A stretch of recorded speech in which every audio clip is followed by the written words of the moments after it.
지난 그 성금요일 금요 성령 집회를 포함해서 4번의 시간을 거쳐서 가장 완벽한 계시라는 주제를 가지고 우리가 말씀을 나눴습니다. 왕의 탄생, 그리고 왕의 길, 지난 금요일에는 왕의 죽음, 오늘은 왕의 기한이라는 주제를 가지고 함께 말씀을 나누고자 합니다. 여러분, 성경에서 예언이라고 할 때는 하나님께서 하나님의 사람들을 통해서 하나님이 부르짖으신 겁니다. 하나님이 외치고 계시는 거예요. 내게로 돌아오라고. 이 모든 예언과 선지자들은 하나님께서 그들을 통해 내게로 돌아오라는 하나님의 절규입니다. 예언을 한자로 풀이하면 얘가 무슨 예죠? 맡길 예의 말씀 원자입니다. 하나님의 말씀을 그들에게 맡긴 거예요. 다른 것이 아니라 하나님의 말씀만을 전하도록 그들에게 하나님의 말씀을 맡깁니다. 다른 것을 전할 수 없죠. 저와 여러분이 기대하는 예언은 뭐죠? 미래에 일어나는 어떤 일들에 대해 기대하지 않나요? 왜 기대하죠? 궁금해하죠. 앞으로 일어날 일들에 대해 우리는 늘 두려워합니다. 근심 가운데 있죠. 여러분이 살아온 인생을 돌아보면요, 내가 걱정하고 근심하고 두려워했던 일 대부분의 99% 이상은 실제로 일어나지 않는 일입니다. 물론 일어나는 일도 있지만 우리가 걱정하는 일들은요, 실제로 일어나지 않아요. 하나님의 말씀만을 전하도록 예언자들에게 부르짖게 하십니다. 그 절규의 절정이 어디냐면요, 그 말씀이 어디를 향하고 있죠? 예수 그리스도의 십자가로 향하고 있습니다. 이 예수 그리스도의 십자가는요, 하나님의 마지막 말씀입니다. 너희들이 이래도 나에게 돌아오지 않을래. 이 예수의 독생자의 십자가를 보고도 내 음성에 귀 기울이지 않을래. 하나님이 절규하시죠. 근데 우리는 다른 것에 귀를 쫑긋 세웁니다. 듣기로는 우리 교회 얘기는 아닙니다. 또 오해 없으시기 바랍니다. 권사님들이 절집에 절집이 아니라 점 보는 데 많이 가신대요. 왜 많이 가시냐? 미래에 대한 궁금증이 우리는 늘 있죠. 점집에 가셔서 당신은 평생 교회 다녀야 될 팔자라고 그러면 그렇게 은혜를 받고 돌아오신대요. 그래서 또 옆에 그 권사님한테 물어보지 마세요. 우리 권사님 아니고 통계적으로 그렇대요. 기독교 안에서도 점집을 많이 찾아다닙니다. 하나님은 우리에게 하나님의 말씀 외에는 다른 것을 주신 적이 없어요. 그 절정이 예수 그리스도의 십자가입니다. 하나님이 그 완벽한 계시를 우리에게 보여주셨어요. 저희 큰 아이가 하엘입니다. 가끔 어릴 때 제게 와서 제가 얘기했던 것 같아요. 손 안에 뭘 숨겨놓고 물어봐요. 아빠 여기 뭐 있는지 알아? 저는 알죠. 그럼 뭐 있는데 물어보면 뭐라 그러는지 아세요? 비밀 그래요. 안 가르쳐줘요. 하나님이 우리에게 가르쳐주지 않는 영역이 있습니다. 근데 자꾸 우리는 하나님이 가르쳐주지 않은 거에 관심을 가져요. 근데 하나님이 내가 너희를 향한 뜻이 이거야 하고 손을 쫙 펴서 우리에게 보여주세요. 그게 뭐죠? 가장 완벽한 계시입니다. 예수 그리스도의 독생자의 영광이 그 십자가에 분명하게 우리에게 드러났음에도 불구하고 우리는 그걸 바라보지 않아요. 그걸 못 알아들어요. 보지 않아요. 하나님이 분명히 보여주셨는데 보지 않습니다. 알아듣지 못합니다. 오늘 본문 말씀에 의한 대로 그 어둠이 빛이 어둠에 비쳤지만 자기들의 악한 행실이 드러날까 봐 빛을 싫어합니다. 확실하게 보여줬음에도 불구하고 우리는 그 계시를 바라보지 않죠. 우리 본문 요한복음 3장 17절에 하나님이 그 아들을 세상에 보내신 것은 하나님이 확실한 목적과 계획을 가지고 보내셨죠. 그 목적과 계획이 뭐죠? 인자가 온 것은 섬김을 받으려 함이 아니요 도리어 섬기려 하고 자기 목숨을 많은 사람들의 대속물로 주려 함이니라. 인자가 온 것은 어디서 오셨나요? 하늘 보좌에서 오셨죠. 올 수 없는 자리에 오셨죠. 섬겨야 될 분이 섬김을 받으려 함이 아니라 도리어 섬기려 하고 자기 목숨을 많은 사람들의 대속물로 주려고 이 땅에 오셨대요. 십자가에 죽으러 오신 거죠. 온 세상의 재판관이 세상의 재판을 받으십니다. 여러분, 이런 종교가 있나요? 신이 인간을 위해 희생할 뿐만이 아니라 스스로 목숨을 내어주는 종교가 있나요? 그 사망과 질병과 멸망밖에는 그 끝이 결정되어져 있는 인류를 위해 우리 인생 깊숙이 따라 들어오셔서 그 사망을 끌어안으시고 멸망을 끌어안으시고 십자가에 달리는 독생자의 예수의 영광을 보라. 여러분, 이런 종교가 세상에 있나요? 모든 종교는요, 내가 얻을 수 없는 것들을 얻기 위해서 신에게 뭐 하는 거예요? 지성이면 감천이라고 열심히 비나이다 하는 거죠. 나의 노력과 나의 어떤 열심을 들여 내가 얻어낼 수 없는 것들을 신만이 만들어낼 수 있다 여기는 것을 얻기 위해 우리의 열심을 다하는 게 세상의 종교입니다. 하지만 기독교는 뭐죠? 독생자 예수 그리스도가 이 땅에 오신 거죠. 오실 뿐만 아니라 그 끝이 정해져 있는 그 사망과 멸망밖에 없는 우리를 끌어안으시고 십자가에 달리십니다. 예수님이 십자가에 달리기 전에 불과 일주일 전만 해도요, 그 예루살렘 성에 입성하실 때 그 온 성이 소동합니다. 호산나 다윗의 자손이요, 호산나 다윗의 자손이요, 난리가 났죠. 환호하고 지지합니다. 예수 그리스도는요, 그 환호와 지지와 아무런 상관없이 예수님이 가셔야 될 길을 가십니다. 어디로 가시죠?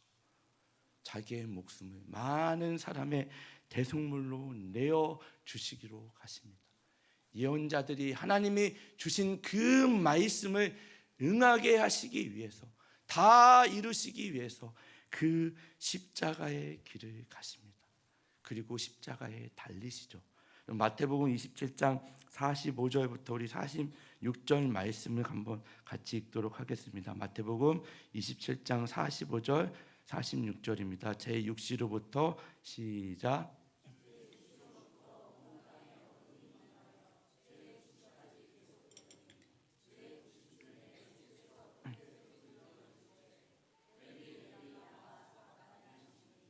이는 곧 나의 하나님 나의 하나님 어찌하여 나를 버리셨나이까 하는 뜻이라.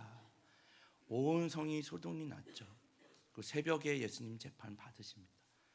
온 성이 소란스럽고 요동할 때 예수님이 십자가에 달리신 그 순간만큼은 온 세상에 침묵이 흐릅니다. 그 침묵을 깨고 나온 첫 마디가 뭐죠? 나의 하나님 어찌하여 나를 버리셨나이까. 예수님은 실제로 십자가에서 버림을 받으셨습니다.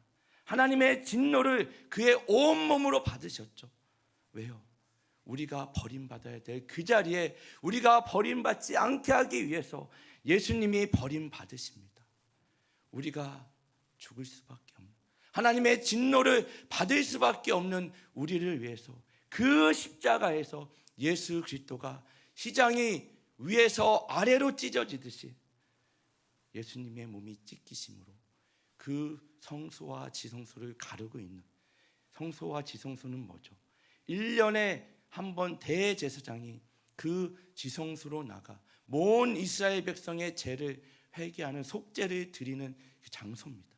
그 가운데 있는 휘장이 예수님이 달린 그 십자가에서 숨을 거두실 때 하늘로부터 아래로 찢어집니다.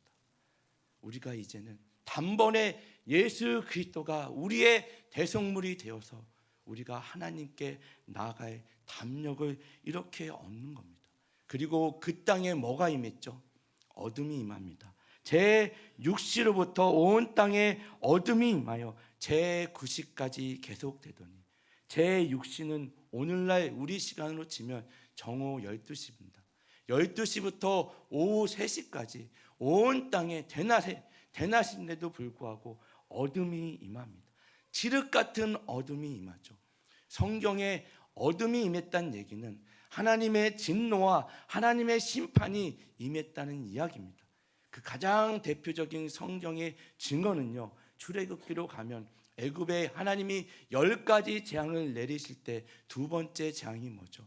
어둠입니다. 그럼 출애굽기 10장 21절 23절 말씀을 보면 여호와께서 모세에게 이르시되 하늘을 향하여 내 손을 내밀어 애굽 땅 위에 흑암이 있게 하라. 곧 더듬을 만한 흑암이니라. 모세가 하늘을 향하여 손을 내밀매 깜깜한 흑암이 3일 동안 애굽 온 땅에 있어서 그 동안은 사람들이 서로 볼 수 없으며 자기 젖에서 일어나는 자가 없으되 온 이스라엘이 자손들이 거주하는 곳에는 빛이 있었더라.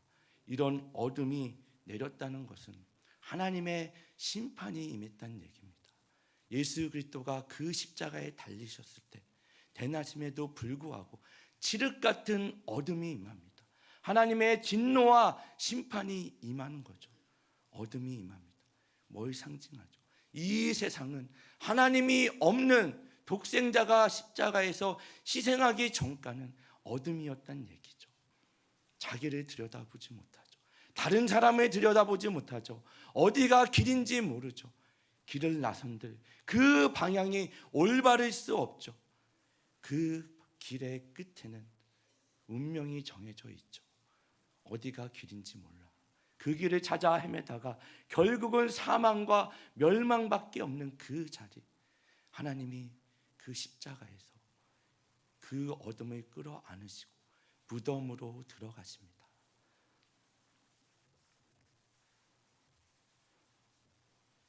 우리를 주의 자녀로 부르시는 이 모든 성경의 증언과 이 현실은요, 우리가 얼마나 하나님 앞에 죄인으로 태어나서 죄인으로 살아갈 수밖에 없는 존재인지를, 제가 사망 안에서 왕노릇하던 그 시대에 이제는 예수 그리스도 독생자의 영광으로 말미암아, 은혜로 말미암아, 의로 말미암아 예수 그리스도 안에서 새롭고 살 길을 열어놓은 새 생명으로 들어가는 길을 이야기하는 겁니다.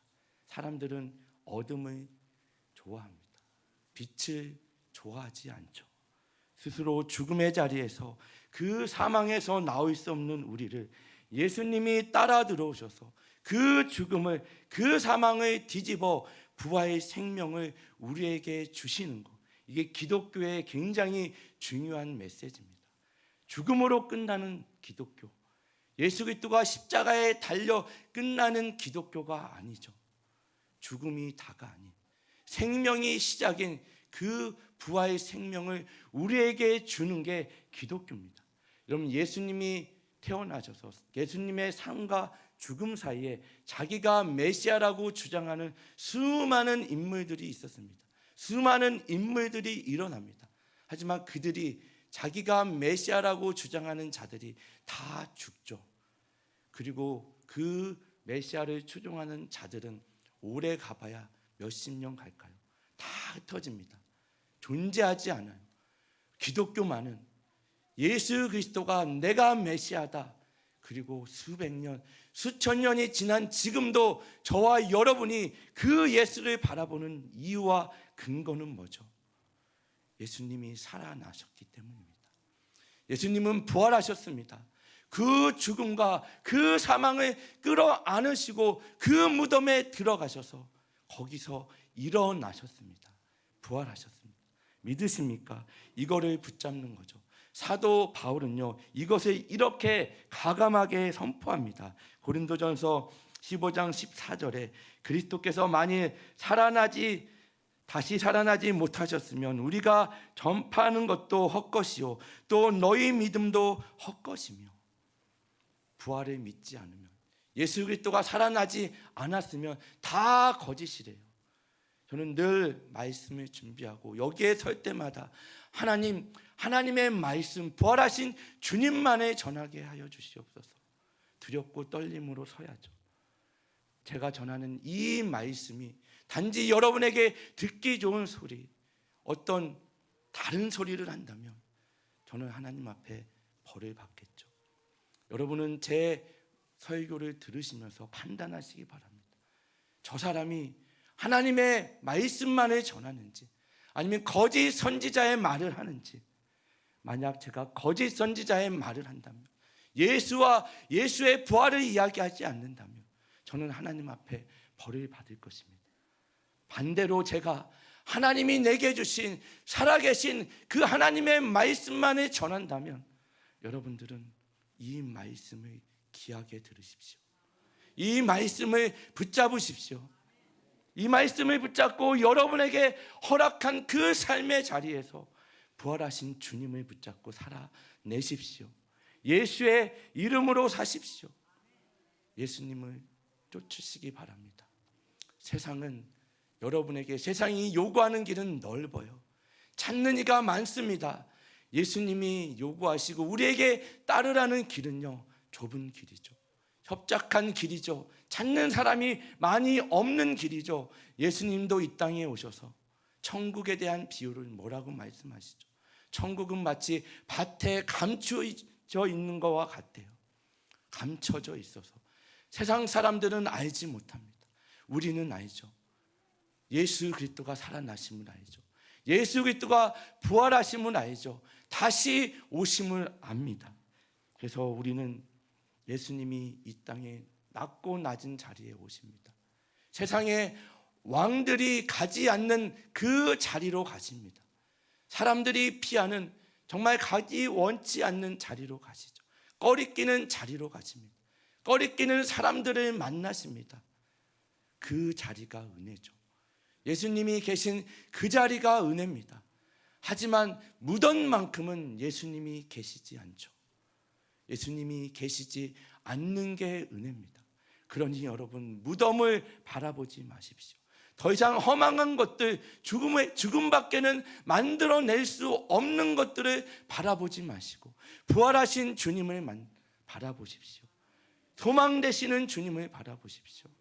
오직 이 주님만을 바라보시고 여러분에게 허락된 그 삶의 자리에서 늘 여러분이 불평하고 원망하는 그 자리, 이 자리에서 예수의 이름으로 살아내시기를 바랍니다. 예수님께 시선을 고정하고 그분을 따르십시오. 정말 영어 표현으로 Fix your eyes on Jesus입니다. Fix your eyes on Jesus. Your eyes on Jesus. 제가 왜 영어로 자꾸 쓰는지 모르겠어요. 영어가 나옵니다. Fix your eyes on Jesus. 여러분의 시선을 예수님께 고정하시길 바랍니다. 여러분, 오늘날 우리가 드리는 이 예배는요, 초대교회는 초대 기독교는 유대교와 다른 점이 없었습니다. 다른 사람들이 볼 때 저들은 다른 점이 없었어요. 왜요? 안식일날 동일하게 예배를 드렸습니다. 그래서 우리가 다를 점이 뭘까? 그래서 부활하신 주님의 그 기념하는 날이 길으니까 부활 후 안식 후 첫날이 예수님이 부활하신 날입니다. 그래서 오늘 우리가 드리는 이 주일 예배는요, 부활하신 주님을 사실은 기념하는 예배입니다. 여러분, 구약의 안식일은요, 오실 메시아를 기념하고 기대하는 날이고요, 오늘 우리가 드리는 이 주일 예배는요, 다시 오실 그 그리스도를 기대하고 기념하는 날입니다. 부활하신 주님을 기념하고 기대하는 날이에요. 그 안식일은 뭐라고요? 오실 메시아. 오셨나요? 안 오셨나요? 우리에겐 오셨죠. 죽으시고 부활하셨습니다. 우리가 드리는 이 예배는요, 부활하신 주님을 매 주일마다 기념하는 날입니다. 다시 오실 주님을 기대하는 날입니다. 요한복음 20장 우리 19절 말씀을 한번 같이 읽겠습니다.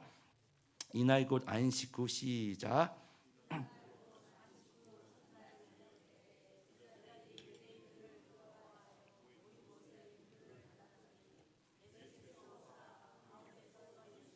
너희에게 평강이 있을지어다. 너희에게 평강이 있을지어다. 이 장면은 굉장히 저와 여러분에게 익숙하고 유명한 장면입니다. 이제 유대인을 피해서 두려움에 떨고 있는 제자들에게 부활하신 주님이 찾아오시죠.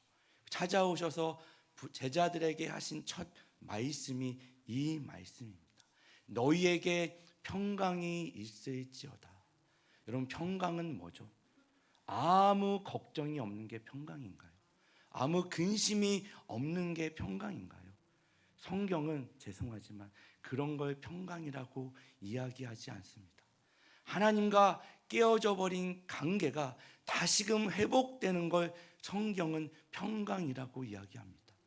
부활하신 주님이 두려움에 떨고 있는 제자들에게 찾아오셔서 너희에게 평강이 있을지어다 라는 말씀은 무슨 말씀이에요? 하나님과 깨져버린, 무너져 내린 그 관계를 이제는 내가 십자가에서 몸이 찢김으로 말미암아 너희에게 다시금 하나님의 자녀가 되는 권세와 특권을 주었으니 더 이상 두려워하지 말아라. 더 이상 근심하지 말아라. 더 이상 숨어 있을 필요 없다. 너희에게 평강이 있을지어다. 이 말씀을 하는 거예요. 그리고 그들에게 걱정, 근심이 사라졌나요? 사라지지 않죠. 여러분, 다니엘과 세 친구 지난주에 제가 이야기한 거 기억하시나요? 풀무불에 던져집니다. 근데 그 풀무불에 누가 또 있었죠? 신의 아들과 같은 한 사람이 있었죠. 세 사람이 던져졌는데 신의 아들과 같은 예수 그리스도가 풀무불보다 더한 그 십자가의 몸을 띄어 드셔서 그들을 끌어안으시죠. 우리를 끌어안으십니다. 그리고 그들이 풀무불에 머리털 하나 상하지 않고 나오죠. 근데 중요한 건 뭐예요? 이러한 기적이 아니라 예수 그리스도가 그들을 끌어안고 부활의 생명을 준 그 이유가 더 중요하죠. 다니엘과 세 친구가 놀라운 기적을 경험했습니다. 중요하죠. 하지만 기적 후에 그들의 삶은 조금도 달라진 게 없어요. 그들은 여전히 바벨론 포로입니다. 그들의 막막하고 고단한 인생을 하루하루 하나님이 허락한 그 시간과 그 자리에서 살아내야 됩니다. 저와 여러분에게 분명히 부활하신 예수님이 찾아오셔서 우리에게 새 생명을 주신 건 맞는데, 이 부활하신 주님과 여러분에게 조금도 달라지지 않은 그 막막하고 고단한 그 인생을 살아내셔야 되는 게 우리에게 주어진 책임이고 순종인 줄 믿으시기 바랍니다. 예수님이 너희에게 평강이 있을지어다 라고 말씀하시고 이상한 행동을 하나 하세요. 숨을 내쉬며 성령을 받으라. 왜 이 행동을 하실까요?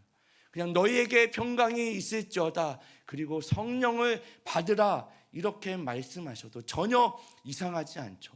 말씀을 읽을 때도 전혀 말이 끊기지 않습니다. 숨을 내쉬며 성령을 받으라 라고 말씀하세요. 성경에서 하나님이 숨을 내쉬는 장면은 딱 2번 나옵니다. 처음은 어디가 나오죠? 창세기에 하나님이 인간을 창조하실 때 그 코에 생기를 후 하고 불어넣으니까 그 흙이 뭐가 되죠? 생명이 되죠. 하나님의 형상이 됩니다.